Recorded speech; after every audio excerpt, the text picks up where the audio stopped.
We're going to talk about the equity portion of your overall package, so stock-based compensation. And we're going to start off with the main one, which is RSUs, which stands for restricted stock units. And how this works is the company just gives you shares of itself over time.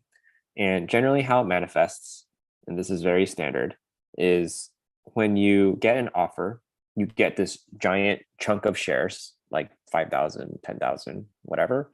Well, it could be lower if you're looking at a company like Amazon, where the stock price is crazy high. But you have this giant chunk of shares, and it will be given to you across 4 years. And there's kind of two main timed components here.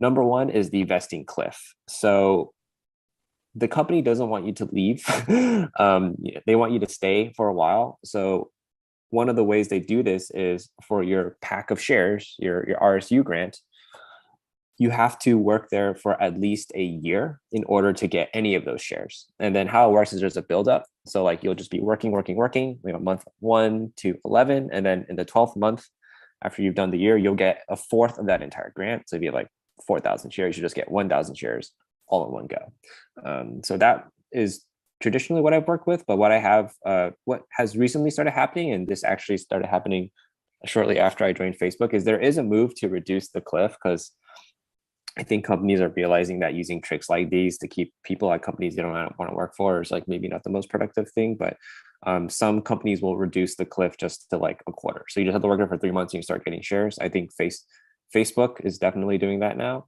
And then I think it was prompted by Google doing it a bit earlier. So like Google is, as you will see, Google is oftentimes like a trendsetter within the overall industry. But I think for the most part, there's like the 1 year cliff. So that's like the first kind of mechanism to remember with the RSU grant. The second one is the vesting. Well, like after you hit the cliff, how often do new shares within this RSU block come to you? Generally, it's quarterly, but I have seen places that will give you a monthly vesting. So like after you hit the cliff, every month you'll get like a little bit more shares. So there's this awesome graphic on the right. Thanks for Rahul for providing it, but it shows like how like so in this one, it looks like it's a 1,000 share block, and you can see from like month 0 to 12, you get nothing. And then you get 1/4 of it all at once. You get 250 out of 1K. And then it looks like it's monthly vesting, because it's like, yeah, there's like a bunch of different Yeah, yeah, I think it's stairs. monthly. Yep. Yeah. So you get like a little bit more of your grant, like over time for the next 3 years, and then, once per month. So yeah, RSUs can get really crazy.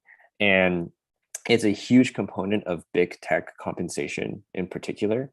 And as we'll go talk about more in like future slides, it's like the people who are generally making the most in tech, like these very senior like folks in big tech in particular, their compensation packages are so high mainly because of the RSUs, not because of the base salary. So it's just a really interesting dynamic, because like the vast majority of the time, like everyone's always talking about what's your salary, what's your base salary, and that's like the most important like thing. It's like the dominant kind of like the elephant in the room when it comes to compensation. But then it's with this like very Silicon Valley innovation, it's like the base salary actually becomes like, if you're like very very senior, your base salary can maybe be like 25% of your overall package, because you Yeah. just have so many RSUs.